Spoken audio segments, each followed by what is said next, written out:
You are about to enter the Create Unknown, and make sure to follow us over at patreon.com/thecreateunknown. In a live stream the other night, we showed some cool stuff that we're sending out to the Dumpster Crew, to the Infantry, to the Baby Gang. And even if you don't sign up, you can follow for free and find out about streams. So keep listening, because we reveal details about an emergency shipment coming your way. And remember that 100% of Patreon goes to producing this show and right back into the TCU community. Except for what Kevin needs to spend on diapers. His Walmart was out of toilet paper this week, so he's been wearing pull-ups for 7, 8, 9 days. I guess you could say that he's a big boy now. Patreon.com/thecreateunknown. Links in the description. Even funnier than that show where this old scientist man turns into a pickle. Oh, the show that, yeah, I'm not smart enough to watch that show.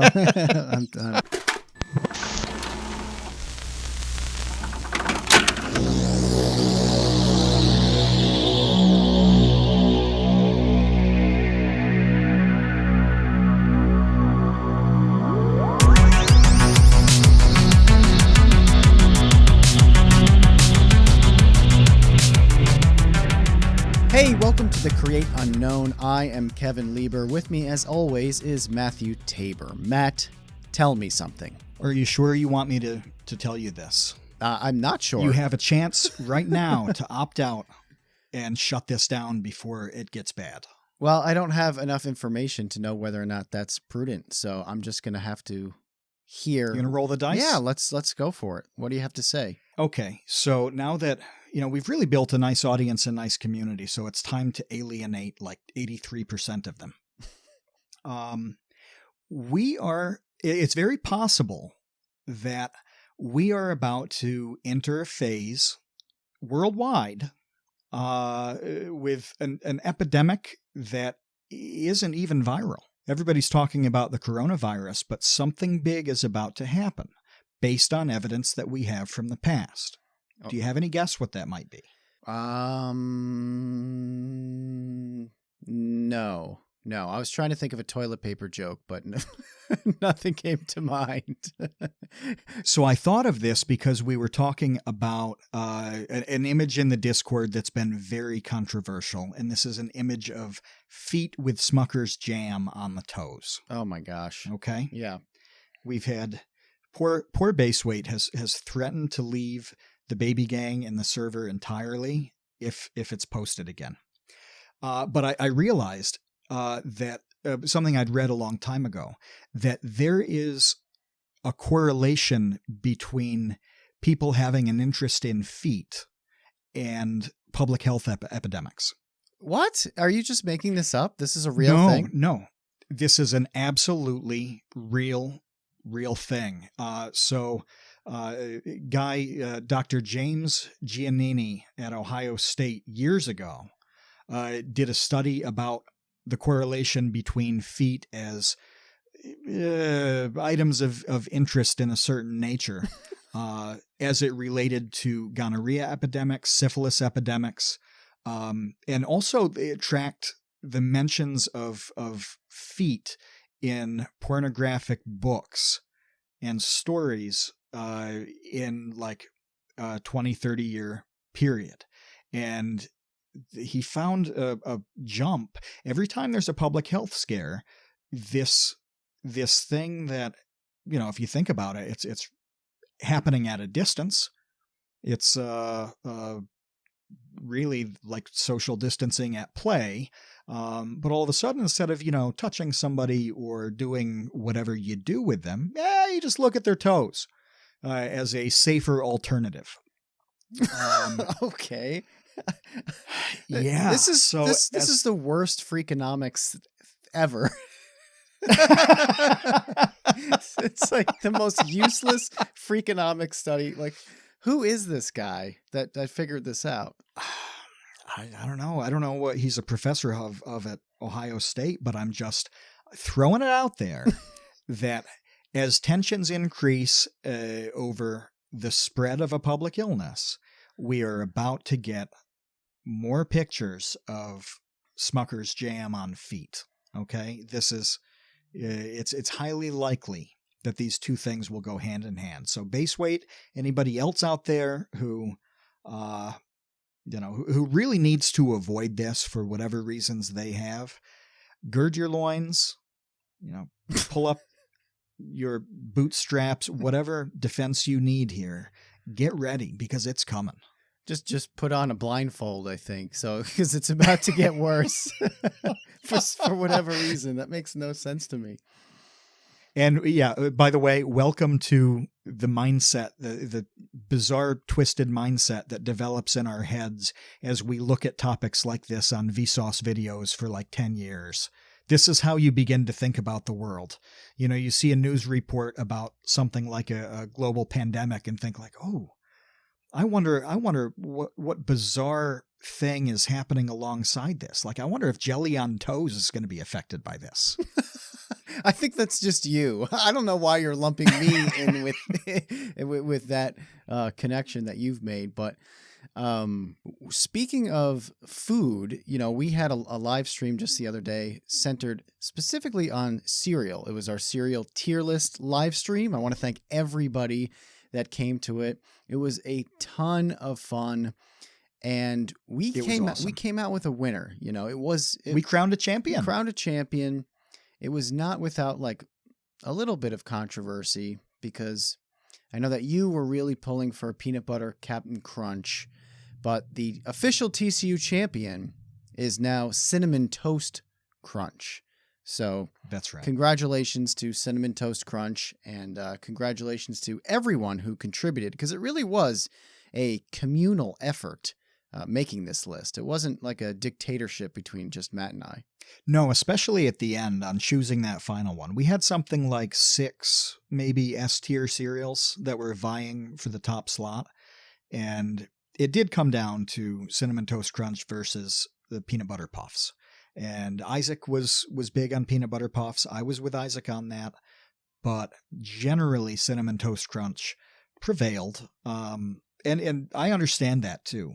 Like in that whole stream, I explained that I'm not a big cereal guy. I don't have it around. I still have a box of Cinnamon Toast Crunch here because it's pretty amazing.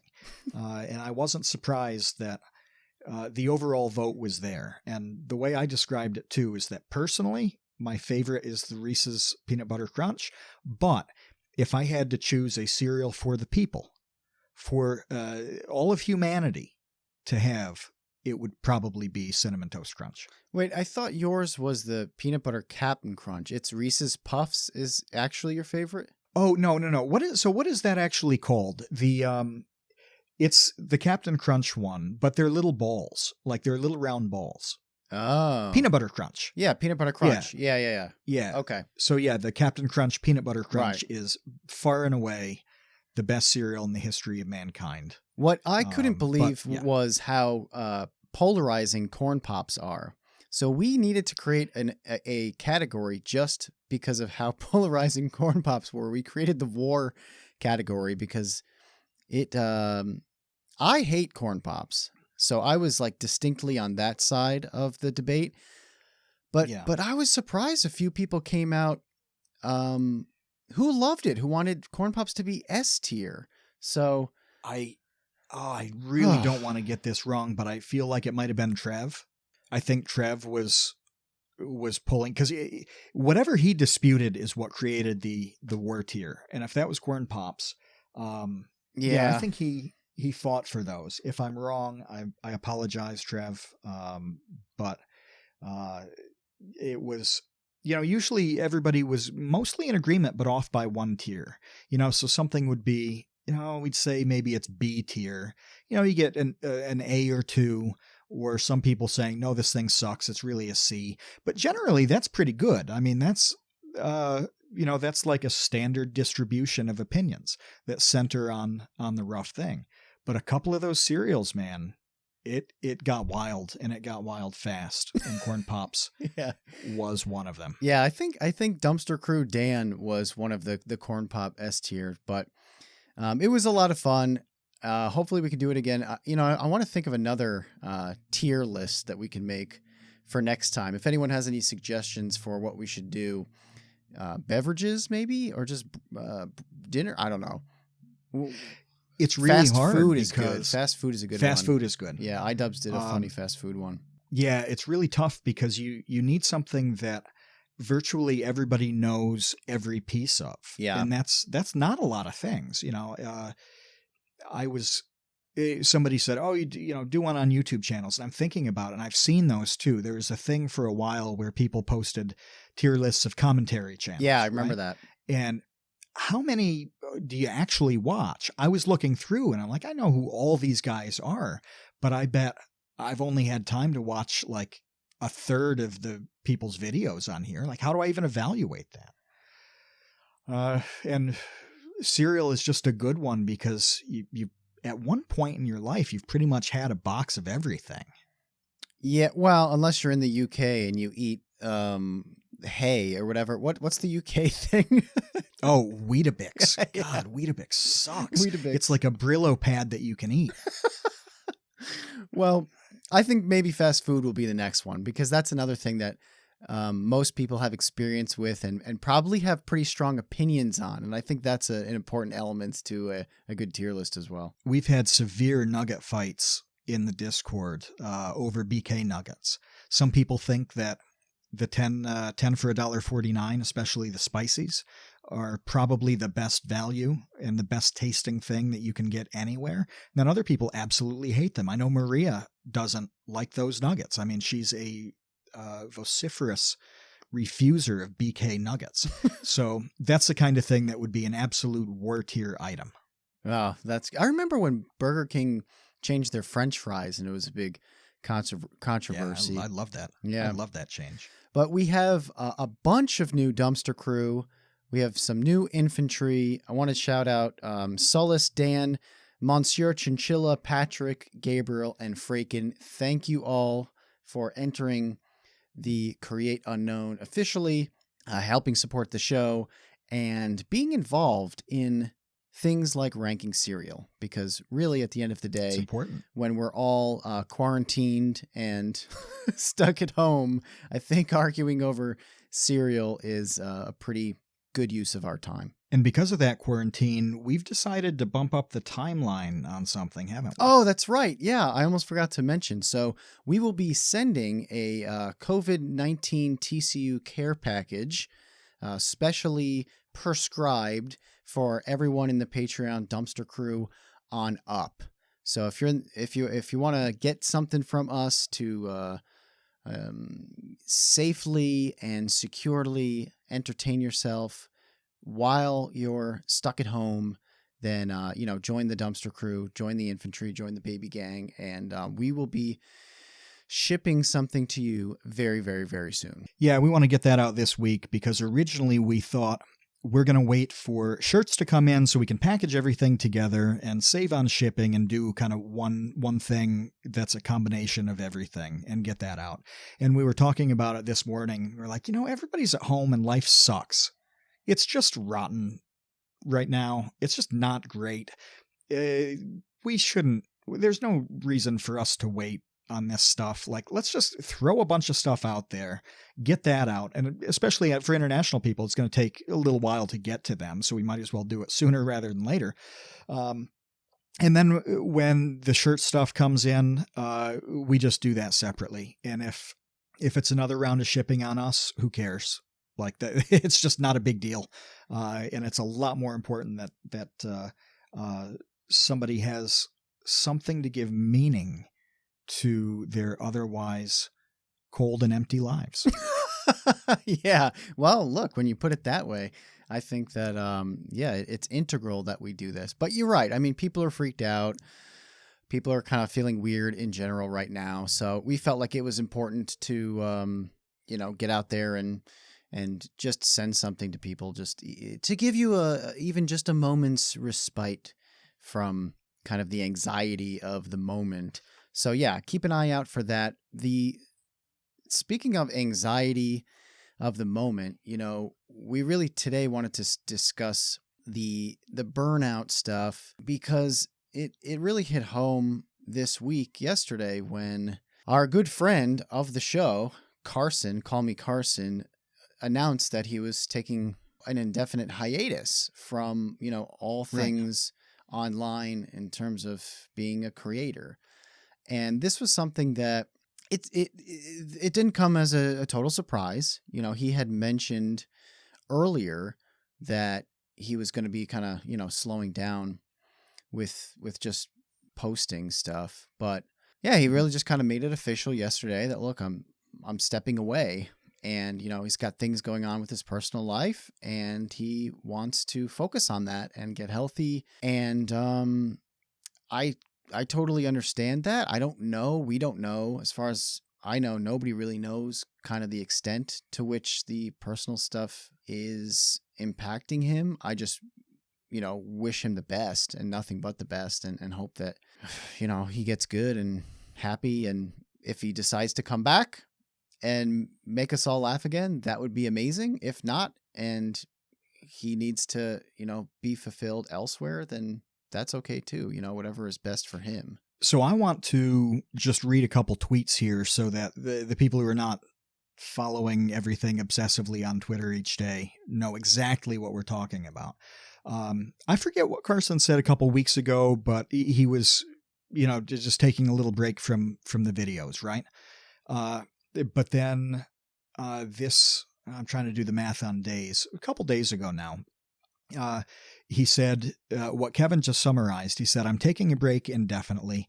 It's been a difficult decision, but after considering recent personal events and my own mental health, I've decided I need to take a moment to step away. Going to focus on making myself a better person. Thank you for your support." Now that got 170,000 likes. A lot of retweets. People overwhelmingly understood. I'm sure a few people gave him a hard time about it because that's Twitter. But generally, people saw this and they're like, yeah, whatever you need to do. A lot like what you just said. And in his group, the lunch club kind of circle, like Ted Navizin, who, Ted, we met Ted at VidCon. Ted is very tall, by the way. He's the milkman. So is right? Carson.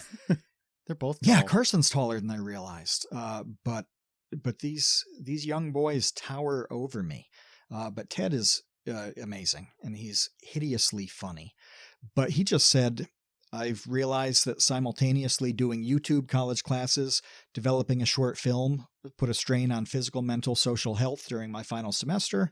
I'll be stepping back from releasing videos until May. See you then." And Ryan from Misfits, and I think he manages Misfits and Lunch Club. He had a really similar tweet as well. "I'm going to be taking an indefinite break from talent management. I'm emotionally and physically drained from the industry as a whole, and I'm going to put myself first. Our team will step into place to handle things while I'm gone." So this is why we wanted to make a topic out of it, because here we have a case of people in really different positions.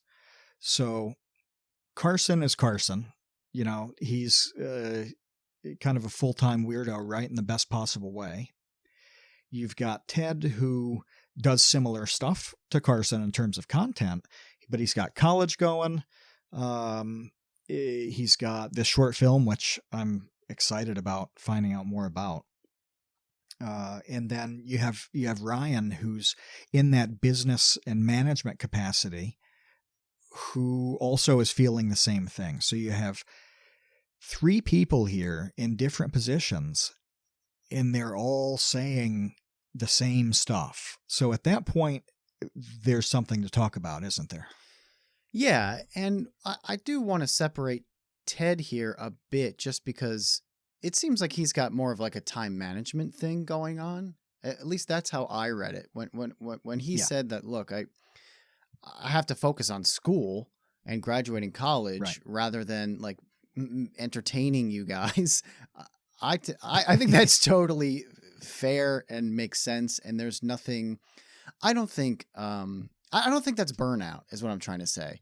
No, I don't think it's burnout. I think the result is the same. Like with these three guys, what they were doing has ceased for different reasons. Right. And And so I kind of lump that all together, but you're absolutely right that the specific problem or specific issues that they're dealing with on this are not the same. And we also have no clue what they really are. No. I saw on some Discord servers people talking about this and speculating and all that. I'm like, God, you never know. You just don't know. Like, think how often you and I talk about stuff and have over the years, right? We probably know each other better than most people.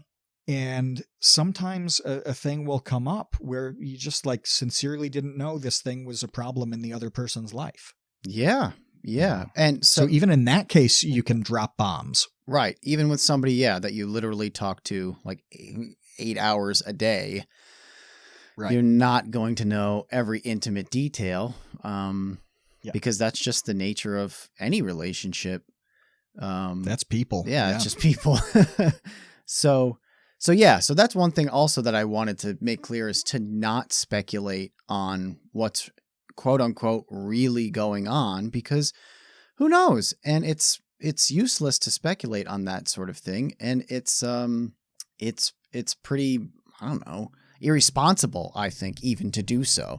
However, I do think that you and I both can lay out some kind of tips and some kind of advice and some kind of ways in which maybe it is possible to bolster the burnout side. You know, if it comes to like personal life tragedy, forget it. There's not really much of anything you can do. There's no like, here's like the top 10 things that you can do to like get over a horrible, senseless tragedy. It's like, that's not a thing. That's literally why religions were founded, to deal with that. Like that's not like a podcast advice thing. That sometimes you're just plain stuck. Yeah. Sometimes things happen, and you know, you really have to come together probably with your loved ones and get through it the best that you can. But it's not like something that you know, you or I are going to have. We're not life coaches.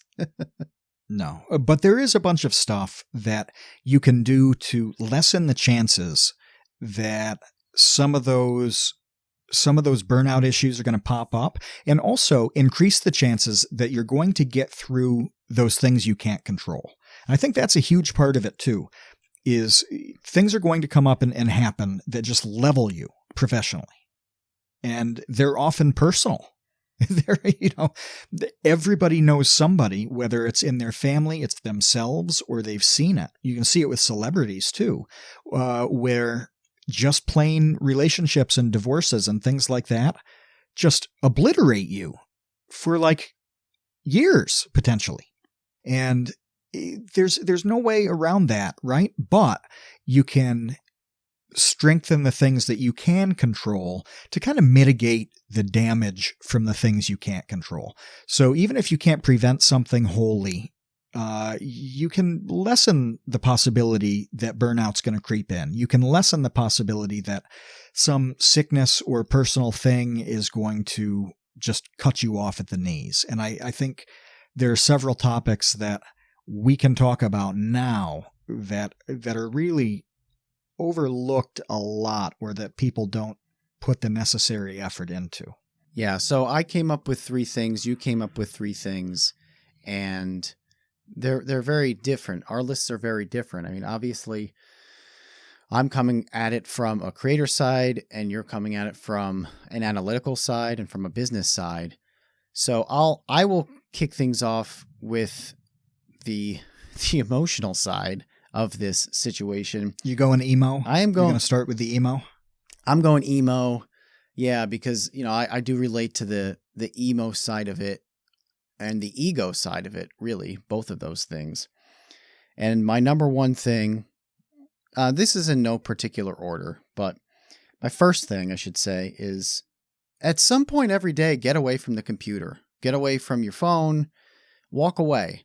Like, even if you are working 12 hours a day, which, you know, a lot of us are, don't then spend the other 3 hours or whatever that you're awake still on the phone, still on the computer, still reading comments, still replying to people criticizing you, or it cannot be start to finish all day online. You can't 100% be on a full-on online person, a virtual person. It's not healthy to do that. I really think that even if, seriously, it's just a couple of hours before bed, or maybe a couple hours when you first wake up, or whatever it is. When you were a kid, your parents would tell you, like, no TV after supper or whatever. Like, they would institute a rule that you couldn't do X, because if you just did X all the time, you would rot your brain. Well, I don't think being on the internet... You're saying they were right? No, I don't think that, not specifically rotting your brain, but I think a little bit of it is kind of like rotting your spirit. It is a little emotionally rotting, I think, to be constantly 100% online, because it's so much information, it's so much interaction, it's so much for you to like mentally process, that you got to give yourself a break every single day. This is really interesting to me, because what you just advised is something that I used to not find any value in. Okay. And I didn't think it was that important, because I'm the opposite in so many ways. And if it's not clear by now to anybody who's been listening, Kevin and I do just about everything differently. Like, we think about things differently. Our processes on everything are completely different. The stuff that we focus on is different. And I was doing a kind of a seminar workshop thing in either New Zealand or Australia in the fall. I forget which one this was at. With guys from Creator Generation. By the way, check out that podcast. It's similar to this one conceptually, talking to YouTubers about what they do and why they do it. Fred and Ant are amazing, and a bunch of people have been on that, including Internet Historian had a good episode. So I was with them, with this group of people, and I specifically said the opposite of what you just said, Kevin. It's like, I wake up in the morning, I grab my phone, see what I missed while I was sleeping. And then I come down and make coffee and feed the cat and jump on the computer. And then at a certain point, like, my eyes can't take it anymore, and I'm done working for the day, and I go to bed and I look at what I can look at on my phone until I fall asleep. It's the exact of it. And I love that. And somebody from the audience, like, kind of raised their hand. They were like, that's not healthy. You shouldn't do that. Like, you stink. Shut up. They're like, excuse me, I have a comment. You have a problem. But the difference is that you are talking in that ego creative capacity, where the stuff that you're doing is very different than what I'm doing. And so, yeah, I'm grinding away, like, reading things, and it doesn't have the swings in attention, like investment, emotion, all those things during the day that your stuff has. So if you are, a Ted or a Carson or a Kevin or anybody doing creative stuff, what Kevin's saying here, I think, is absolutely 100% necessary. If you're essentially, like, researching and analyzing, maybe you can get away with pushing it the way I do. Maybe. But even I, we've talked about this as we schedule the rest of 2020. Even I've said lately that, I want more time not to do X, Y, and Z, so I can go play around in the kitchen. I've talked in Discord quite a lot over the last few weeks about food preparation, and cooking and all that. And, like, I want to spend a couple hours doing that stuff, like I did this morning. But yeah, it's really sharp, important advice. What Kevin just said, you got to stop and do other stuff. So what is it that you do? I honestly, I play video games. I mean, that's one of the things that I do. Just to get away from it's funny. It's like I go from staring at one screen to another, but I don't play online games. I'm not talking to people. I'm just hanging out with my wife. We'll play games together. Or watch a TV show, watch like Star Trek The Next Generation, and just kind of shut my brain off and enjoy that and laugh at Data and his hijinks. Of all the things that you could watch on Hulu, Disney Plus, Netflix, Amazon Prime, that's what you guys are watching? You're watching Star Trek The Next Generation? Yeah, it's a great show. And I've tried to watch a lot of the newer shows and I get really bored really quickly, and I give up on them.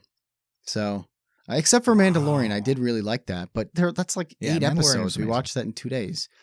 So, have you seen Lord Vega's dubs of Mandalorian? No.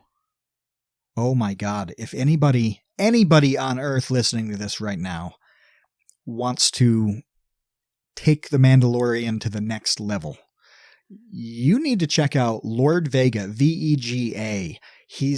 He's done these montages and like condensed episodes of Mandalorian where he does the voiceover, and it is about 57 times better than the show itself. My God, is it funny? It is the funniest thing ever. Even funnier than that show where this old scientist man turns into a pickle. Oh, the show that, I'm not smart enough to watch that show. My IQ. You wouldn't get it anyway. No. You wouldn't get it. But yeah, it's the general thrust of this is do something else. Like, as much as we talk about how you really have to pound out videos and writing and painting and whatever it is you do, and you've got to just grind pretty hard. You have to not do that all the time. And I would say every day. At least to me, it's important that it's every day. Yeah. It's not like once a week. It's not like, take off like Saturdays. It's like, no. Like at some point every day. And it's hard for me because I work with so many people in different time zones that I will get, it's like, now I'm getting messages from this person. Now I'm getting emails from this person because, they're all over the world. But you got to set a cutoff. You can't always be replying to emails because I know they're all important, but they can wait until the morning. And so that's number one. My second piece is get a confidant, get somebody to talk to. And I think that, obviously I talk to you all the time and my wife all the time, but it's really important that it's such an isolating thing being a creator. You are by definition isolated. You're in your mom's basement, streaming or whatever. And you might not have a whole lot of social interaction outside of how should I say this? You need to be able to talk to somebody, like really talk to them about things. Yes, maybe you interact with people online in Twitter and in Discord and you're having kind of surface level discussions, but you need to be able to trust and have private conversations, I think pretty regularly with someone. It doesn't have to be with a lot of people. It could just be one person, but I think it's really important to be able to vent about things privately with someone who you can trust. That's true. And you really do need more than one. They have to be kind of different types of people. Like, for example, we talk all the time, but what am I going to do if I'm frustrated with something you've done? Hey, Kevin, let's talk about how Kevin's a ding dong. This is not going to happen, right? So, I would need to talk to somebody who's outside the YouTube sphere or just sufficiently distant so that it's, a safe thing. And even when I'm in some group chats and things like that with other YouTube people, like sometimes you don't want to talk about your YouTube problems with other YouTubers. You don't necessarily want them to know that this thing isn't going well or that thing is, you're struggling with it. Like nobody wants to be like, hey guys, I want the 50 of you to know that my views are abysmal and I don't know, I hate myself over it. Like that could be useful, but maybe you just don't want to talk to them about that right now. Well, you can talk to somebody else about it, outside that circle. So having a couple different people to go to for different things is probably important. And I think it's easier to do now than it has ever been, because you do have the people you can, it's easy to talk to them, call them, text them, if you're not seeing them in person, whatever. You can have a Discord server that's a community on the topic that you want to talk about. You can assemble things like those group chats on Twitter or on Discord. It's actually easier than it's ever been, so you might as well take advantage of it. Yeah, and hopefully find somebody who, like I said, you can trust to keep private things private, and to just kind of be somebody to be there for you. Yeah, when you have those moments where you're like, this is not something that I want to talk about with everybody, but like I need your advice on. And that happens all the time. That happens every day with everyone, no matter what you're doing. And I think but as it relates to being a creator, I think that it's important a little bit differently, just because it is such an isolating thing for the most part. It's hard too, and this is so critically important when you're starting. And I think back to something we talked about a long time ago, when we talked about how our process evolved over time, things like that. That's essentially how you and I started talking, because we were doing very different things. I was doing mostly text-based writing things. You were doing video creative, right? But we didn't know a whole lot of people who were talking about any of those like media kinds of things, right? And it was tremendously useful just to be able to have somebody to talk to. And that eventually evolved into us working together more and more. And that was cool. And I'm glad that happened. But what would have happened for either of us if we didn't have that outlet to even get started in the first place? I mean, this was years before Vsauce. This was years before. Well, no, I mean, I guess YouTube had just started at the time, but we're talking like 15 years ago. So not now. But yeah, without that person to just bounce stuff off from and talk about what sucks and what's hard and what am I going to do because I'm out of options on X, Y, and Z. It didn't matter that we were doing different things. It was more about being able to talk through those problems. Yeah, because that's how you think often, is not just ruminating in your own brain and just cycling through thoughts. It's really about talking things through with somebody else. So that's my second piece of advice. And the third one, and then Matt, we'll get to yours, for me, is to set barriers on comments and social media. And this is going to vary, I think, widely for people, because just due to the nature of temperamental differences and personality differences, receiving a negative comment about yourself can be taken any number of ways. Somebody could just slough it off and pay no mind to it, and that's totally fine.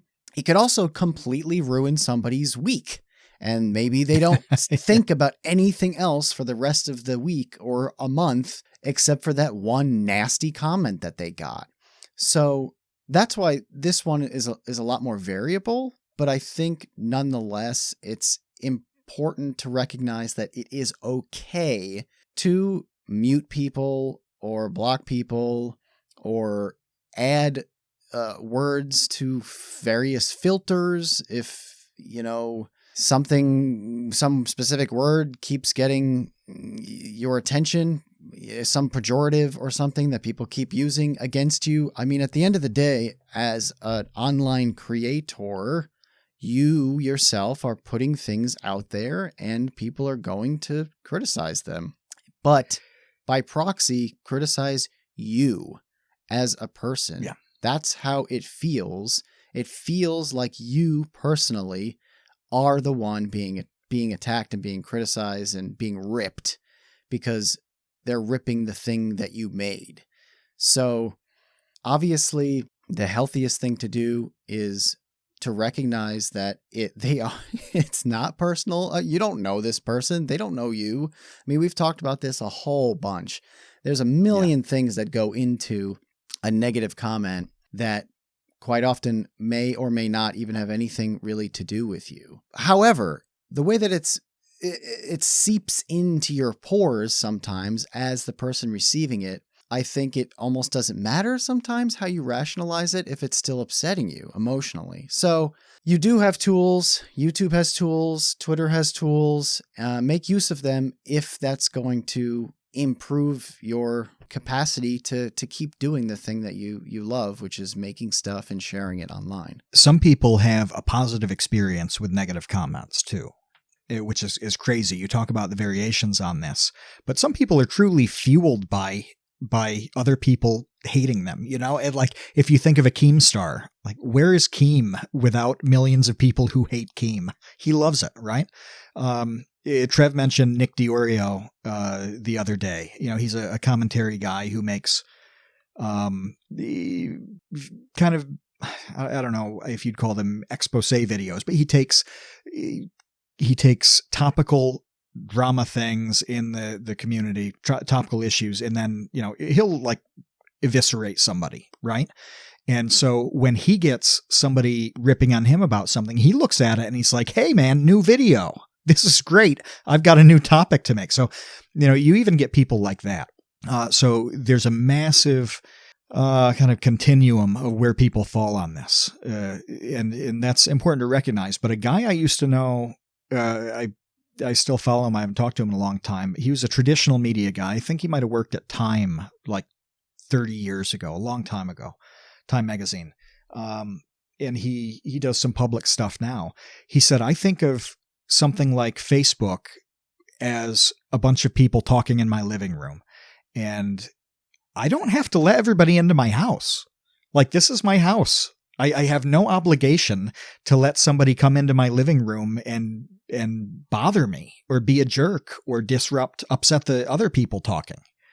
You know, this is my living room and I can control who's in there and what gets said in there. And if it's not okay with me, you know, kick them out or don't invite them in the first place.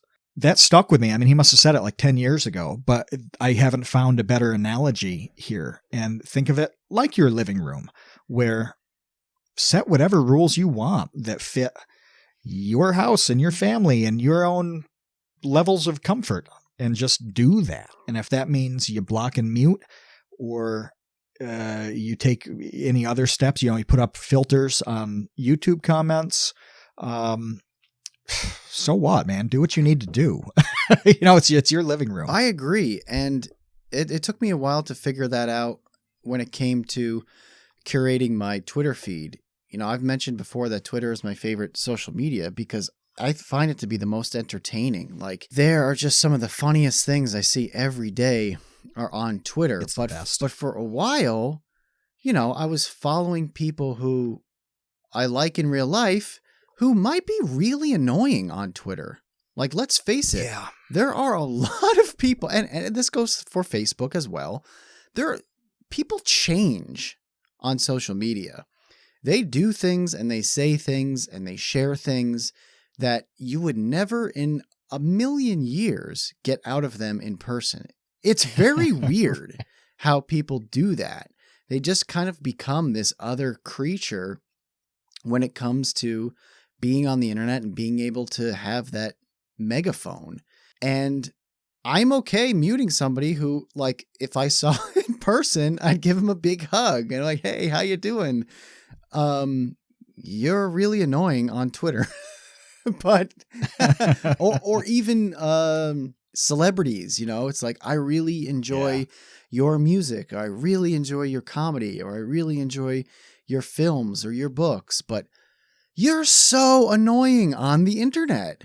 It can be pretty bad. Mark Ruffalo is my guy for that. I like him a lot as an actor. He's probably in my top 5. He's had some amazing roles. And I don't mean Bruce Banner. He's had some really good roles with decent range too. I love Mark Ruffalo. So I wanted to follow him on Twitter. This was a couple of years ago. And he lives in New York, and he's really interested in certain issues where he condemns like broad swaths of people as he advocates for certain issues. And I realized, I'm like, this guy is one of my favorite actors of all time. And if he knew me in person, he would literally want to hit me with his car. He hates me that much. Like, and now I know that Mark Ruffalo hates like every aspect of my soul and being. He hates me. Like, I don't want to know that. Like, I wish I didn't know that. And I still like him just as much. But I had to unfollow Mark Ruffalo because I want Mark Ruffalo in his acting and the actual person, Mark Ruffalo. I feel almost like he's dangerous to me. Dude, and that's he's gonna murder me. That's the thing, is like you say, the actual person, Mark Ruffalo. I don't even know if some of these are the actual person. That's what I'm saying. That's what could be. Yeah, like that's how I think of it. Because there are a lot of people who I know the actual person. Like I've spent time with them, and then I see the version that they create of themselves for social media with their like megaphone, and it's like these are like incongruent personalities, and I don't know what's going on there, but it's kind of frightening. And at the end of the day, I think it's perfectly fine for you to still like Mark Ruffalo's films and acting and not feel bad about unfollowing him because he's like persecuting your entire being on the internet. I hope he has like his attic. I hope it's all pictures of me with like yarn and, drawing lines from things like the Pepe Sylvia conspiracy photo from It's Always Sunny. I hope he has a room dedicated to me. I'd refollow him if he did. I'm sure he does. Let's because that would be cool. Let's hear your three. What are your three? Because I know they were pretty different than mine. They are different. Your reign of terror is over. Yeah. I'm taking over on this. Mine are completely different. And yours center a lot on kind of mental well-being, and the creative health and all that stuff. And that is hugely, hugely important. The operational side too is important. Executing whatever that healthy creative stuff is. And I don't know about any of the problems that the people we mentioned face. I don't know if this stuff would help them at all or not. I have no idea. I just know what has been critical to me, to you, to other people I've worked with. So one thing is just reducing the burden of whatever you're doing. Okay. Especially as you grow. I mean, success is a really difficult thing to deal with, right? It's really tough. And you can think of it as simple as this. If 397 people sign up for the dumpster crew tomorrow, I have a problem. Okay. I have a problem with sending out those packages in a timely fashion. It would be incredible if hundreds of people jumped out of the woodwork to join the Patreon. But if they did, that success would bury me. Right. You see this on Shark Tank all the time. If you ever watch Shark Tank, half of the people that go in there are not half the people. That's way overestimating. But a lot of people that go in there are victims of success. And they're like, I have all of these orders that I can't fulfill and I need your help. Yeah, that's an excellent example of it. And so you have to figure out the easiest, most efficient things for you to outsource, the things that you need to get rid of too, right? There are one or two things that you probably hate doing or that take up too much of your time or that affect you in a way that's too negative, right? It's too important. So you find out what these one or two things are that you can give up, have somebody else do to just take away that burden. And then preferably you find somebody decent to help out with that. I talk about the package stuff. When that's something that we, when we went over the logistics of that, we said, okay, this can work because producer Ben can come over and help me do this. If it hits a point where this is too much of a thing in a weird schedule or the volume is too high, whatever, there's a mechanism that will help me here. And so it won't be a big deal. So then, poof, all the stress is gone. The people listening, I hope 397 of you do sign up for the Dumpster Crew tomorrow, because we'll be able to handle that, right? Precisely because I recognize this is potentially a problem. Let's put a thing in place. You've talked about editing taking a lot of time, and when you edit 500 videos, it gets tough. You found people who are very good at editing, love editing, and can take on that burden. We're constantly looking to outsource the stuff that makes every day difficult. And we literally talk about some piece of that, Kevin and I do, every single day. Mm-hmm. Right, literally minutes before we started recording, we were talking about an email that came in on precisely one of those topics. It's a constant process to find out what can be reduced in terms of a burden and also given to somebody who is not only capable, but probably better than we are. Yes, that was exactly what I was going to say, is that you might not be the best at editing. You might not be the best at audio mixing. You might not be the best at coming up with whatever it is that's bogging you down. And chances are there's somebody out there who is better than you and hopefully, you can afford to work together or figure out some sort of means of, equally kind of being beneficial in a relationship. But, it's easy to get too precious about your creations and get too wrapped up in, no, I'm the only one that could possibly do this or possibly, understand the way that I want it done. And maybe that's true for a while, but yeah, with editing, for me, you're right. After editing like 500 videos, all of a sudden editing video 501 was really hard for me. And the prospect of editing video 502 was not appealing. At some point, you may hit a wall with some element of what you're juggling all the time, and you can pass that ball off to somebody who's probably better at doing that than you. YouTube is a fantastic example of this too, because of the range of components that go into making a video and putting it out there. Okay. And when you start to think of what all of those pieces are, it's obvious that you're not going to be incredible at all of them. And it's obvious that not all of them are going to be easy for you. So you write a good video. Well, maybe you want an extra set of eyes to say, well, this should go here. Or you really should lead with this because it's actually funnier or it's more interesting. So somebody to look at the script like that. With editing, if anybody listening to this needs editing help, like needs somebody to help them edit, send me a DM on Twitter at TaborTCU, okay? Because I know right now, off the top of my head, I bet I know 5 editors, video editors, who are very good, and they're all looking for stuff to work on. So if editing is tedious for you or it's hard, which it is tough, like it's a very time-consuming thing to learn. So unless you're really an editor, probably a real editor is going to have an easier time. Shoot me a DM and I'll hook you up with somebody. There's just so many good editors right now.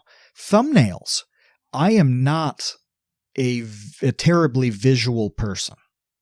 I personally am not. I don't have Photoshop skills that are any good. If I had to make thumbnails for videos, I'm in trouble. I know there are people who primarily work on thumbnails. Staffo, S-T-A-F-O-W, or S-T-A-F-O-H, is a guy who just makes thumbnails. He makes them for iNabber and a bunch of other people. The Right Opinion, I think he's worked with. He did a couple that were excellent for you. Mm-hmm. The guy knows thumbnails. That's what he does. So why would you not outsource something that could take hours to have this really good looking thumbnail to a guy who probably takes 10 minutes to snap together something better than you could do? Mm-hmm. Well, writing descriptions even. Writing a dialogue in a video and something that's going to be presented visually is not the same as writing a description that the YouTube algorithm is going to be able to make sense of and suggest your videos in the right places from. So you can see just these 4 different things. It's perfectly sensible that there's somebody out there who can relieve the burden of 1 or 2 of them and get a better result for you as they do it.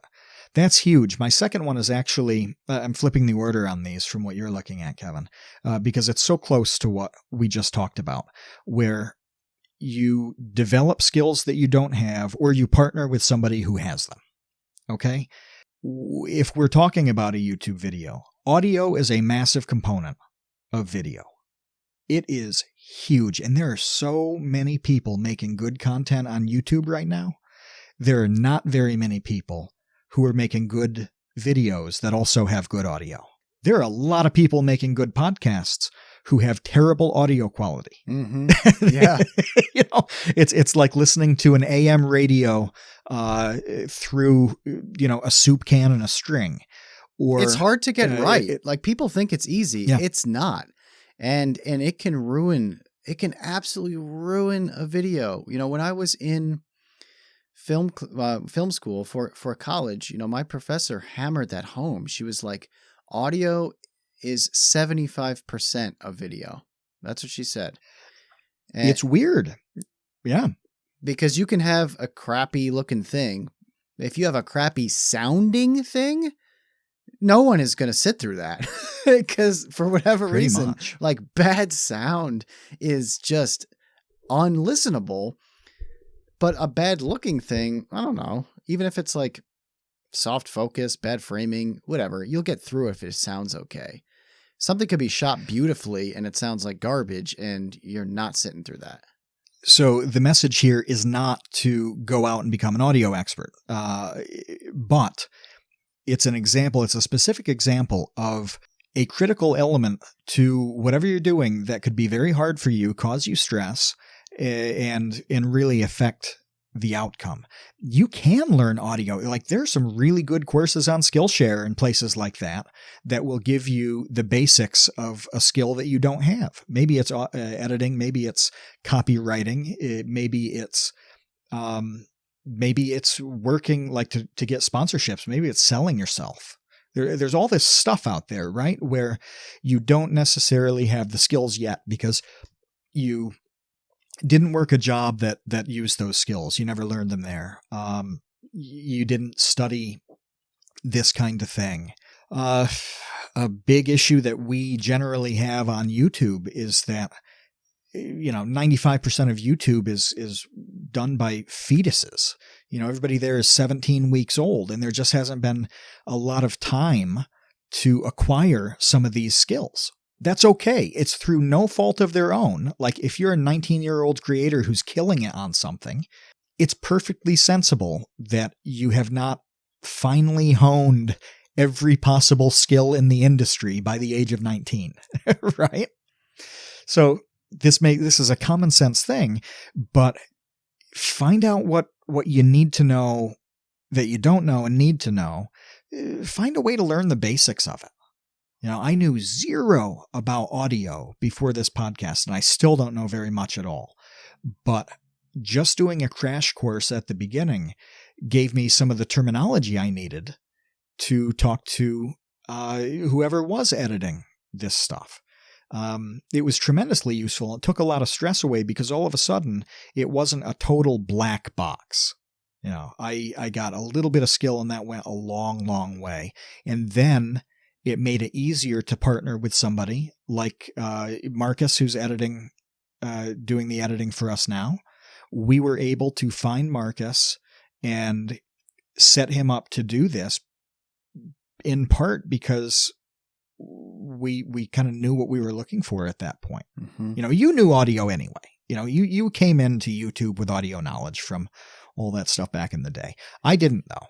Dude, I took a class where I had to edit on tape. On reel-to-reel. It was cool. Oh, yeah? Yeah, did I ever tell you that? No, that's cool. It wasn't like an entire semester of that, but it was like it was like a week of the class we got to see what it was like to cut audio on actual tape with a razor blade, and you mark it with a grease pen, and Wow, you like that's the real thing. Yeah. And then you literally tape it with what's pretty much Scotch tape, together. It was really cool. It was really cool. Kevin's back there with his phonograph. Yeah, it's basically like listening to his wax cylinders. It's like the butter churning of editing. But yeah, but it was at that point too. I'm not that old, but it was neat to get that experience. That's all. If you try to do everything yourself, it's probably going to be hard to sustain. And the outcome is probably not going to be as good either. And you can build the expertise over time and get to a point where you are good at the things or at least you understand the things that you currently are not good at and or don't understand. And that goes into my third point, which is really about this bizarre mix of hyper short-term activity and long-term patience. Now, if anybody is familiar with Gary Vaynerchuk, Gary V talks about this all the time with I forget the word he uses on micro activity and macro patience. So you grind and you go nuts every day doing this thing, but you also recognize that it's not going to pay off for 5 years. Mm-hmm. Like, you need to accept that you're going to slam every day on this thing, and you probably will not see anything for 5 years, maybe 10 years. It was 6, 7, 8 years for me, I guess, mm-hmm. before I was in a really viable place. And I worked as much as anybody I've ever met during that time. But I didn't pay off in a significant way for a really long time. And I think back to a movie that's actually now on Netflix, Any Given Sunday. You've certainly seen this movie, Kevin. Not since it first came out. I think it came out in 99. Yeah. I might have seen it in the theater, actually. No kidding. Yeah. That's cool. But yeah, I don't remember much of it. Al Pacino is the football coach. Yeah. Jamie Foxx, LL Cool J, Lawrence Taylor are all players on the Sharks, but I forget the city. Miami, I think. Maybe Miami Sharks. I feel like they're in Miami.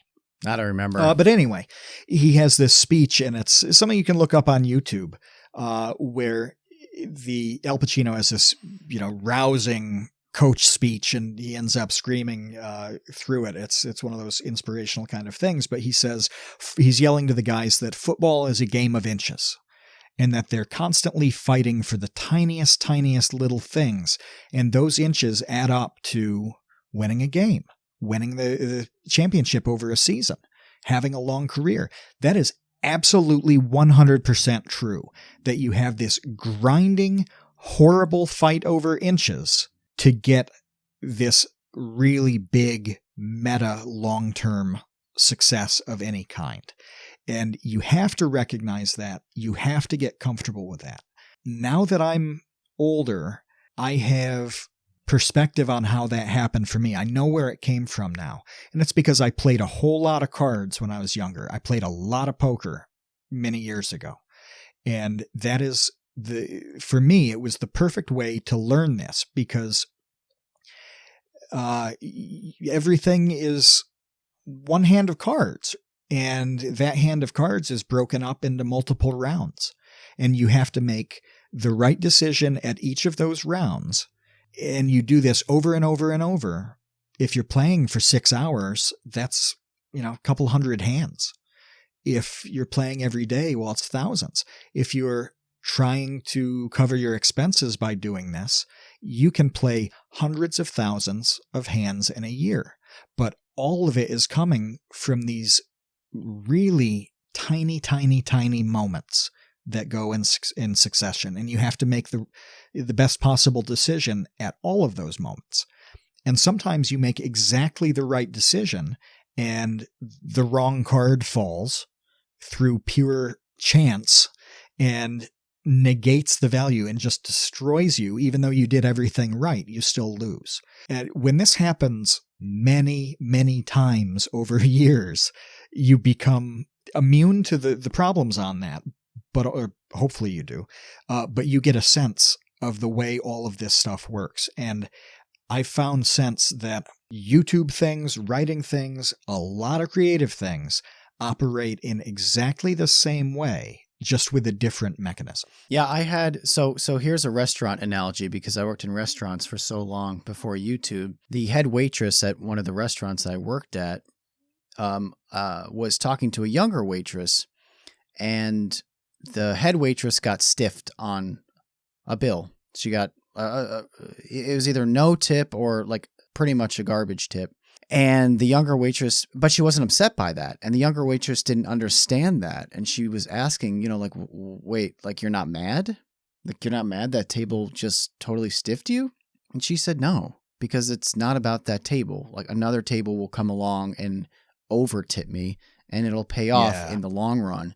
And getting upset about that one just doesn't help. And it's a waste of her mental, there's no mental anguish to lament the fact that one person stiffed you, because you also probably aren't going to be jumping for joy necessarily that the next person over tipped you. You just will be happy for a brief moment, but in the long run, it'll work out. And I think that at least in the restaurant industry, that mindset is very similar to kind of what you laid out. It is, and you just have to grind on whatever that micro task is, whether it's an individual table, whether it's a hand of cards, whether it's writing a description on a YouTube video. It doesn't matter, but you grind on that micro task, and then you go on to the next micro task. This next moment, you deal with it and you kill it to the best of your ability.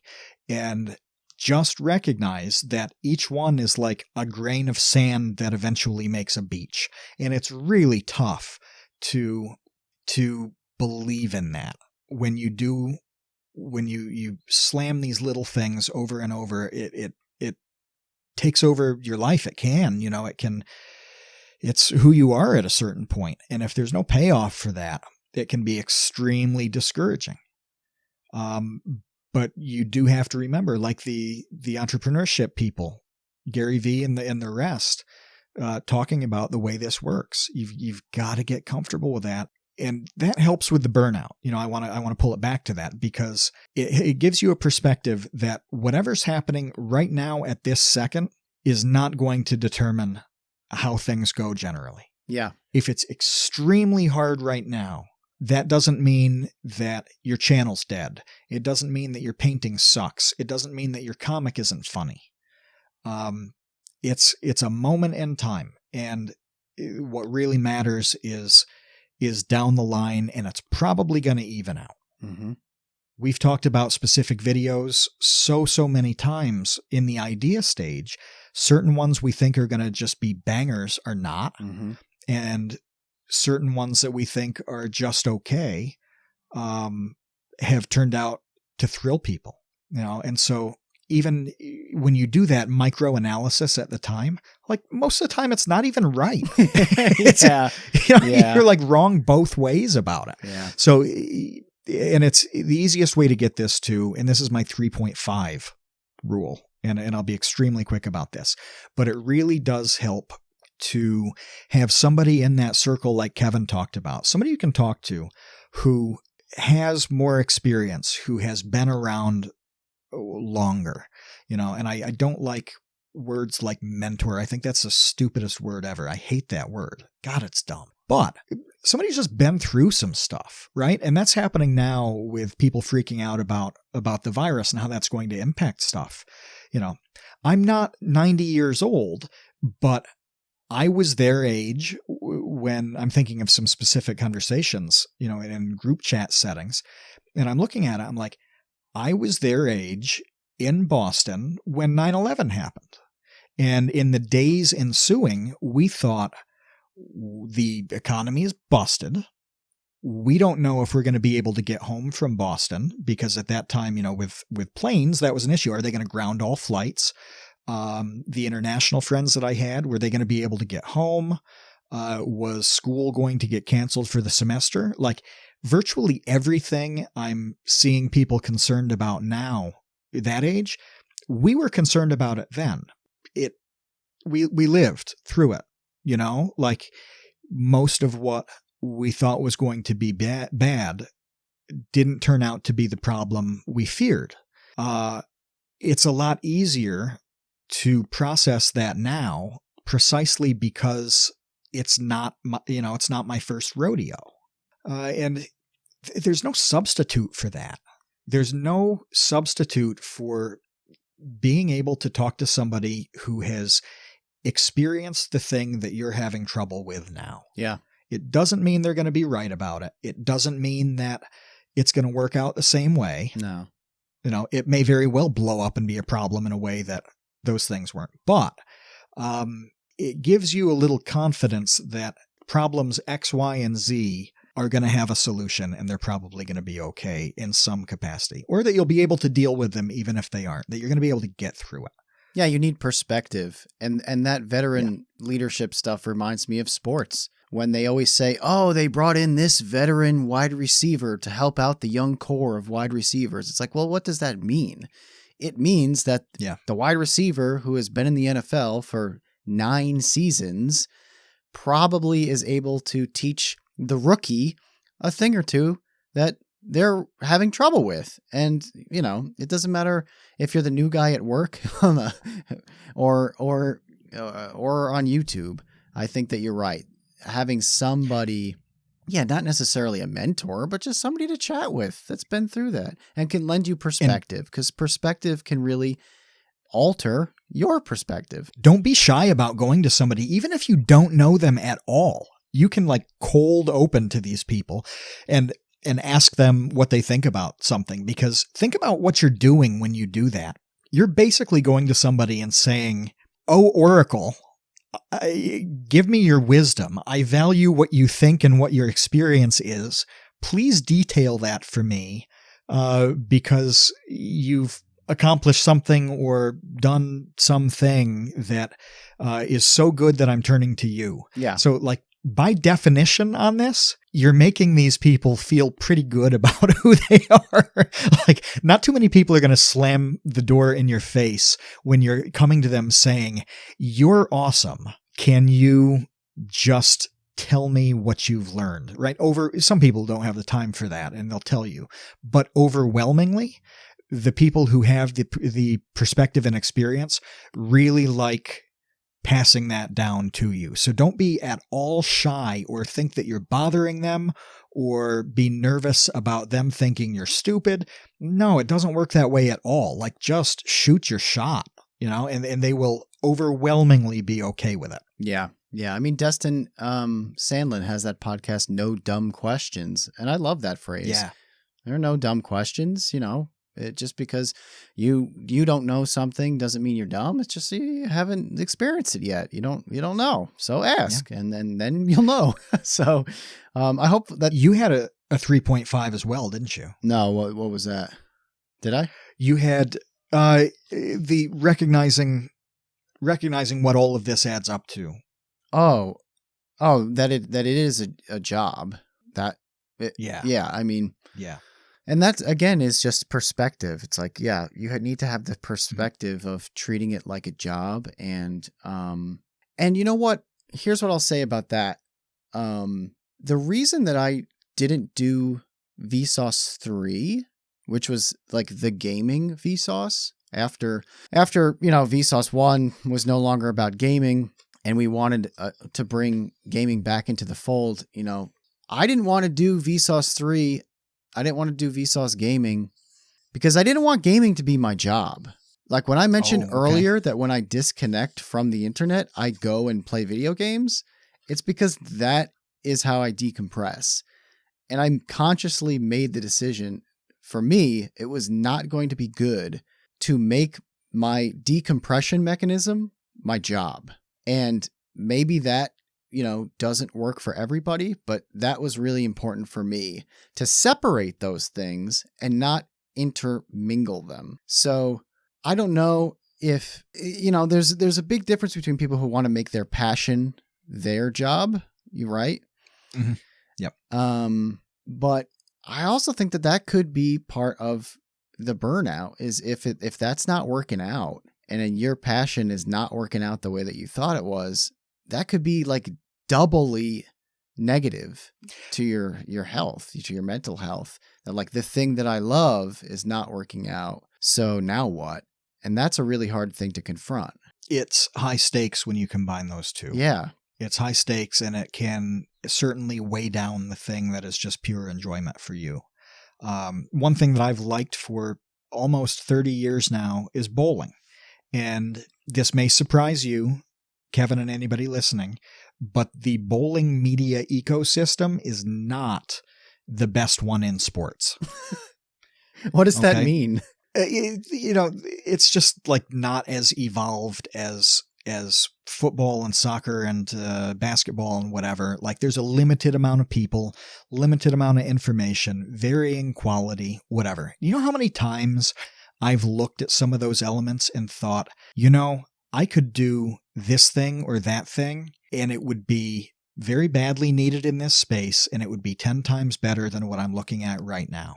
And I've done what you just said, where I ultimately decide, like, no, I really don't want to. I don't want to combine media work with bowling videos I like to watch, or following the PBA tour and whatever. I really just want to enjoy that. And maybe there will be a time where I combine them. Like I can definitely see doing that as one of those like half jobs when you retire, where you're doing something useful, but you're not really working, right? Like I'll probably do something like that with bowling. But right now, I think it would kill the enjoyment of being a bowling fan. Yeah. Yeah. I understand that. So I really want to get into our baby gang questions and hit some of those because those are important to answer your questions, folks. This entire episode touches on Boromir's question about keeping a healthy work-life balance working on Vsauce 2 and the Create Unknown. And we each do stuff outside of that as well. I work on some business things on YouTube, some management type things. You do other stuff. So it's not even just those two things. But is there something else that you haven't mentioned? There's got to be something in the life of the Lieber that is that restores that work-life balance. Well, I guess that would be, well, one of the other ways that I disconnect is through sports. Like I think that I've always been weird in the fact that I really, really love sports. And I've never been friends with the people who really love sports. You know what I mean? Like I was always the one guy in my friend group that like loved football, and everybody made fun of me for it. Like for whatever reason, like the people who love sports, I wasn't friends with them. I was the one who loved sports in my group of weirdos. So anyway, that's probably another thing that I use to decompress is what I like about sports is that it's live, it's real, it's happening in the world, and there's a victor and a loser. Like there's some sort of determination that occurs in a competition, and I really like that. That's my reality TV. And then you move on. It's over and it's on to the next season. It's on to the next game. Yep. Exactly. Like I know that people love things like The Bachelor and like that sort of reality TV. That is not my thing. My reality TV is like football, basketball, UFC. You watch the thing, you see what happens, and you're right. Then you move on. And it's real, and it's a good way to decompress for me. That is actually less active. Like in video games, you're like actually still kind of pretty active, like controlling the thing and trying to achieve whatever, beat the game.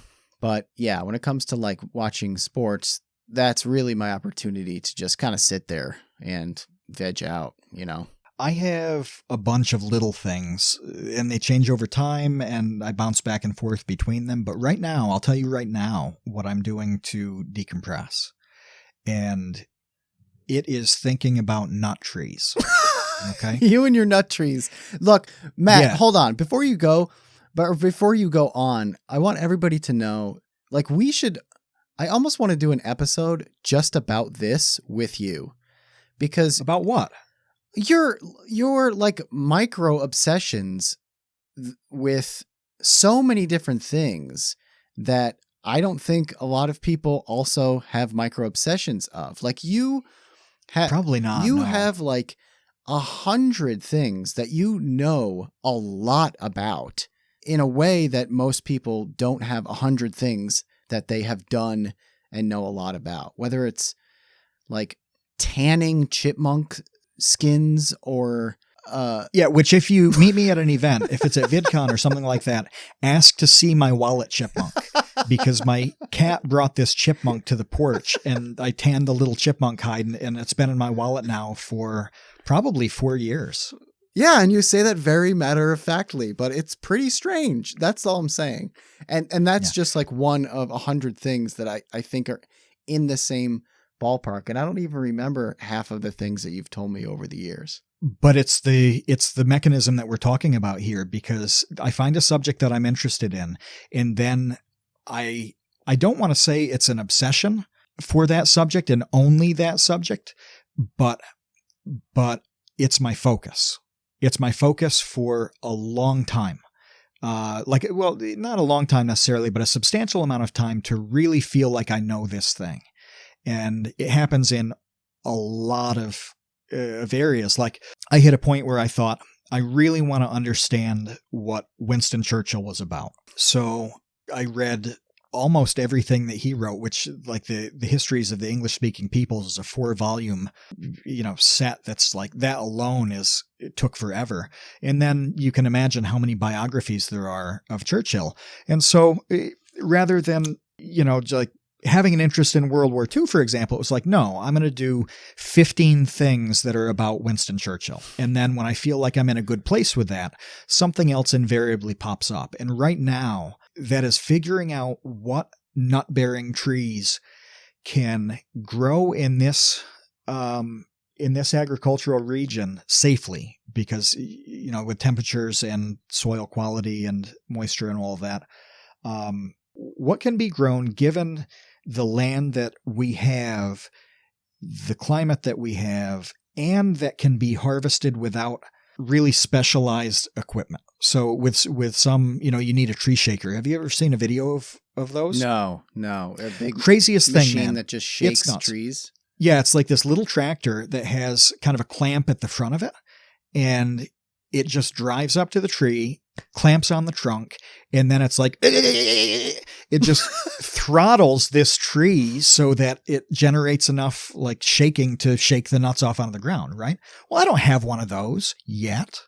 But that's the kind of thing you think about, like, oh, if I've got this tree full of nuts, how am I actually going to get these nuts off the tree? I'm not going to pluck one by one with a ladder. My great grandfather died doing precisely that with apples. It's a dangerous thing. I think he was on a ladder. He may have been in the tree, but yeah, he broke his neck and back getting, fruit and nut bearing tree stuff out. Yeah. Jeez. It's dangerous business, right? So anyway, you've got that stuff, and then how many are going to guarantee pollination? Do you need to rent bees? You can rent colonies of bees that come in and pollinate for you. And then what are you going to do with all these nuts? And right now I'm looking at chestnuts and filberts, hazelnuts. Hazelnuts, because everybody loves Nutella, right? But I'm really getting into hazelnuts here for a lot of different reasons. And I think that maybe 7 or 8 years from now, if I play my 2020 cards right, 7 or 8 years from now, I could be producing 4 tons of hazelnuts every season. Okay. Yeah. All right. Well, I really hope that everybody listening enjoyed that explanation as much as I did, because it's a good question, Boromir. I just like hearing you so matter-of-factly talk about, look, should I rent bees? That's not a normal question. I don't know. Should you rent bees? I'm not sure. Well, there are no dumb questions. No, Kevin. there aren't. I didn't say it was dumb. I just said it was abnormal. So that ran long. Patrick, Yogurt96 in the Discord, which Patrick's been enjoying Vietnamese cuisine for a couple weeks at a restaurant nearby him that has been very generous. Mm-hmm. I haven't had Vietnamese food in a while, but the next time I'm in his area, we're going to this place because it sounds amazing. What's your quarantine strategy for the coronavirus? What's an element? We know all the basic stuff because we're all doing it, right? But what's an element of the quarantine strategy? Like, what item did you make sure you had that a normal person wouldn't have? I haven't done that yet. So, I mean, I guess I have to figure that out. I don't know. There is no strategy. That's a reveal on its own. Yeah, I don't have a strategy. I'm not panic buying. I haven't even gone to the store. I thought one thing that was really ironic about the panic buying is the fact that, okay, so you're afraid of getting sick. So everyone is going to like pack like sardines into the supermarket and cough on each other for like 3 hours to buy toilet paper. Like, this is a bad idea, right? Like, am I the only one who thought that? There's a video of one of the colleges. Yeah, there was one of the video of one of the colleges announcing that the semester was going to go remote. Everybody's going home and they're doing online, whatever. Like, immediately all the students have this gigantic, like 1,200 person celebration in the quad where they're like jumping up and down, just like a post Super Bowl victory. I'm like, no, this is not what's supposed to happen right now. Yeah, this is the opposite. So yeah, no, I don't have a strategy. So I will be grossly unprepared if something does go wildly wrong, but I am optimistic that will not happen. So I'm good. It's not affecting any workflow for us. No. That's the nutty thing here is that just this changes officially nothing when it comes to like making YouTube videos and podcasts. Yeah. And we don't have kids, so we're not worried about them not being in school or when they go back to school or if they brought something home, or that's just not a thing. As long as I have dog food and cat food and human food, I'm pretty much okay. When I talked earlier, when I said, this is so funny, I just realized this, that when I said earlier that Kevin and I approach everything like as polar opposites, this is the perfect example because, it's like, oh, what are you doing for this coronavirus? Neither of us are doing anything because Kevin has chosen to do nothing and doesn't care. And I was already ready for it. Yeah, you've already prepped, and I don't care. So, like, this is what we do anyway with these two responses. Like that. Yep. That's really funny. That virtually nothing is different at all for either of us. I'm actually trying to put more time then to like make things easier for my parents because they don't want to be a sardine in the store. They're obviously older, and they don't want to run out and do that stuff. So if I can make them meals and things like that and, bring it down to them, that's cool. So I'm putting more effort in to them. And I tried to convince anybody in the Discord saw this morning, but I tried to convince my mom that I was making her and my dad chicken and Band-Aids. Oh, that's so disgusting. Yeah. So I happened to have, I was making a chicken soup, right? With Old Bay seasoned sous vide prepared chicken that will go in and, a nice soup. But I threw the chicken container in the garbage and then I threw a couple Band-Aids on top of that. And so I'm like, oh, this is a good picture. I'll send my mom a picture of this and just say, I'm making you chicken and Band-Aids. So I'm not actually cooking them, but I got her to believe me. Like I really sold it. I sold it. And, I was like, oh, I needed the blood to season, like fresh blood to season the chicken. She's like, really? No, not really. So gross. Yeah. So my quarantining, I mean, I'm isolated anyway, where I live. That's not much of an issue. Hopefully I can get Mo out of Sin City to hang out here in isolation. I'm working on that. But yeah, it's generally business as usual for us, isn't it? Yeah. Yeah, we're good. And but in response to the quarantine, I do want to remind everybody that we are sending you things. We are sending the COVID TCU care package. So all of the dumpster crew and up will have something to stockpile from TCU. These are rapid fire, Okay. so we can wrap up. Jeff who's, by the way, Ben, we mentioned this already in another episode, but tremendously helpful with some Vsauce 2 topics. We put some time into that on Friday, which was awesome. Yep. It continues to pay off. Yeah. This was interesting. Have either of you ever played a pen and paper role-playing game or tabletop game like Dungeons and Dragons? He says he hasn't. Have you? No, I never knew anybody that did. Like literally, I've never known or encountered or like walked into a room and had been asked, would you like to do this? Because I would have said yes, but I guess I would have needed to be the person to suggest it, and I don't know anything about it. So no, the answer is no. Unfortunately. It never came up, did it? No. It didn't come up for either of us much. No. And now it's kind of interesting. And I know a couple people in the Discord, like Conrad 500 is, I think he DMs like Dungeon Master. That's cool. On those games. Yeah, like he's super into it. A bunch of other people are super into it. So there are a lot of cool people who are into this stuff. I wouldn't be surprised if it's something that I get into in the future, Yeah. It's a good pace too. Like at this point, like I have more patience for those things than I did in the past, right? Something that you collect that nobody knows about. That nobody knows about? Jeez. Really, the only thing I collect is video games, and everybody seems to know about that. So, I have pins. My wife started getting me pins. She got me a pin board, and you can find like enamel pins. Yeah. Sorry, like enamel pins, because you can find really weird things in pin form that you can't, like, for instance, I have some Dwight Schrute pins that are just really, they're just really funny. It's like Dwight Schrute wearing the CPR mask's face as a pin. Like, that's awesome. I can look at that every day, and it just is entertaining and good decoration. I also have a Pickle Rick pin.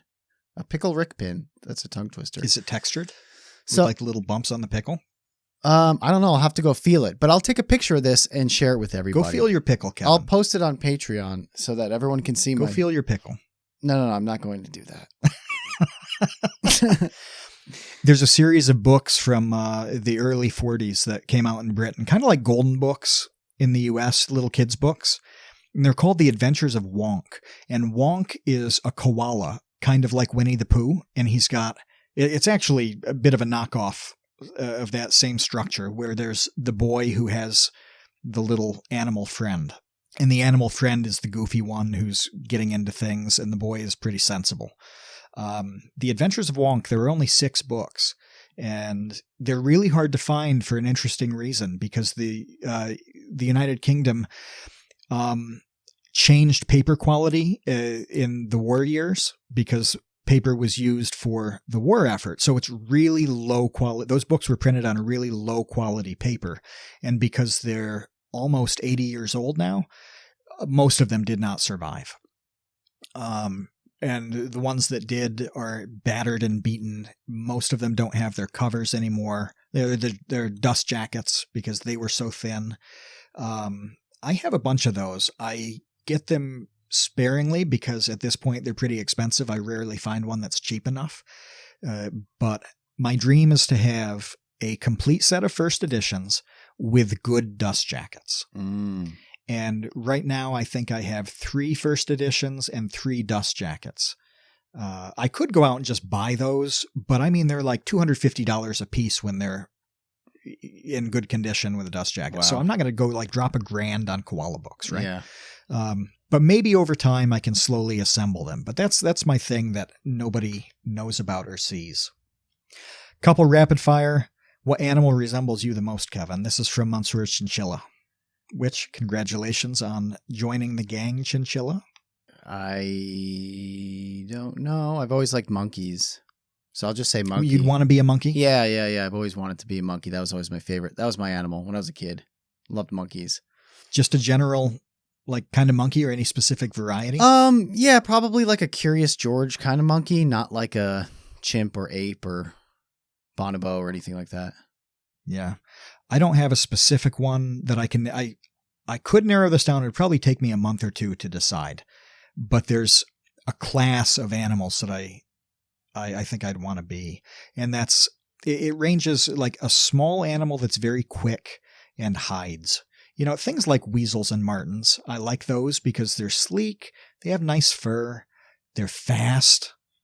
They're weaselly. That's cool. I like squirrels and chipmunks for that reason. They're little quick, weird little animals. I like things like that. So anything in that class, they do. They can. By the way, that little chipmunk was not murdered for the hide, not to go in my wallet. He was already a victim of my cat, and the best I could do at that point was to honor his memory, right, by making use of all of them. Yeah. Boom, boom, boom. James is so hard because James's questions, we have to filter them. We can't just read them sight unseen because they're guaranteed to be terrible. This is interesting though, because I want you to answer it alone. Do you think the Hitler mustache will ever be okay to wear again? And the reason I want you to answer this is because it was the Chaplin mustache, and you're a big Chaplin fan. What do you do if you have a brand element like Charlie Chaplin's mustache and it gets co-opted for a terrible reason? No, it's over. The answer is no, definitely not. Because I was just trying to wrap my head around how long does the image or the memory or the legend of a notoriously bad person last? And it could be a really long time.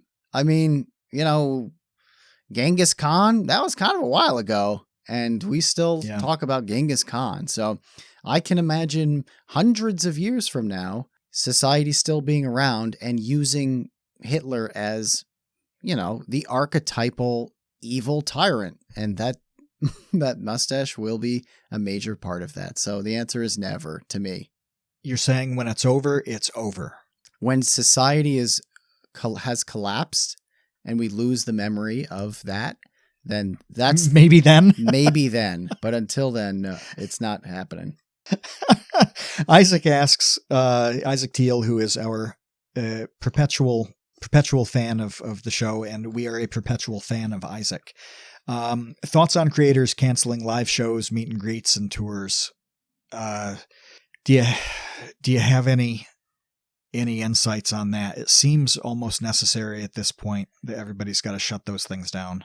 Yeah, at least for now. I think it'll be, like I said, I'm optimistic. I think that it'll just be a temporary thing. And, who knows, maybe by July or something, everything returns completely to normal and whatever. But for now, yeah. Well, you're somebody who does those. I'm not. Nobody's buying tickets to come hang out with me. However, you and Michael and Jake do meet and greets at VidCon most years. And you're meeting a couple hundred people, and you spend a lot of hours. By the way, I'm gonna say something nice about Kevin. I'm gonna give him a compliment. Where it's one of those awkward things where you have to listen to something nice about you and it's weird. But those three guys, Michael, Kevin, and Jake, always extend the meet and greet times as long as it needs to go. Not everybody does that. I've seen this a lot of years where you've got a 2-hour window or something like that. And if the line's still there, they just keep going. And that's really cool. I like that. I like that about all three of you, is that you recognize that people have taken the time to wait to have a quick conversation with you and whatever. And you guys hang out until the end on that. We used to have to argue with VidCon about that. We would get into arguments. I remember with that them. one year. Yeah, where they were like, you guys, you have to speed this up. And we were like, well, we're not going to. So these people waited a long time. They could have traveled from who knows where. It's really rude to just shake somebody's hand and tell them to get lost. That's horrible. Well, as somebody who might be shaking 300 hands in an afternoon, do you feel at all weird about any of this stuff? I do feel a bit weird about it. Yeah. Yeah. And we'll see how much weirder I feel about it in a few weeks or a couple of months. But I know that VidCon came out like yesterday, I think it was, and said we're still having VidCon, and I don't believe it. I do not believe it. I don't think it's happening. So well, we will find out soon. We'll see how effective these force measures are. Last one. This is from Andrew, and it is 100% you. Who is your favorite character in Super Smash Bros. Ultimate? Because I've never played that game. I didn't even know what SSBU was when he asked. I'm like, I thought it was like a university. No, this will just make me look bad because I don't play that game either. I'm not into it. I'm not into Smash Brothers. I've never liked it. I don't really like fighting games. So now everybody's going to be mad. You're a lover, not a fighter. Yeah. No, it's not. Fighting games aren't interesting to me. Like I get why they're amazing for like competition and stuff like that. They're amazing for tournaments and esports. But no, man, I like long solo, like grindy. I like RPGs. I like JRPGs. Yeah. I just got Neo 2 and I was up until like nearly 4:00 in the morning playing Neo 2 because it's amazing. And I know that means nothing to you, but if anybody knows that game, it is awesome. That's how I spend my time gaming, is playing games like that. Well, you're gonna need a character. On a future episode, you're gonna have to settle on one. You're gonna have to at least watch a little video of other people having fun with this game and deciding that you like one thing more than the rest. I know the characters. I mean, I have amiibos of some characters that are in Smash. I have a Cloud amiibo because I'm a huge fan of Final Fantasy VII. So, okay. Yeah, like I could pick Cloud. I could pick Samus because I'm a huge fan of Metroid. We'll just go with that. But as far as like actually knowing anything about how they play or what moves they do, or no, I'm as lost as you are. I'm not in the sphere of Smash, unfortunately, for those who love it. I know it's a big deal, but there are some really popular games I'm not into. Well, we have smashed this episode beyond the point at which we thought we would record. So we've delivered we have an epic length podcast episode here for all of that time spent at home doing absolutely nothing but watching YouTube and listening to podcasts. Yeah. And again, we'll be sending stuff out to Dumpster Crew and everybody else soon, so you can have some tangible Create Unknown stuff to play with while you listen to our silky smooth voices. So look out for that soon. If you want to get in on that, go to patreon.com/thecreateunknown and also join our Discord, because a lot of interesting things happen in there, including, getting constant reminders about when we're doing our live streams, which the next one up, I think, will be fast food tier. I think so. I think that's a good idea. That's what you want to do? Yeah, I would like to do that. I like it. Yeah.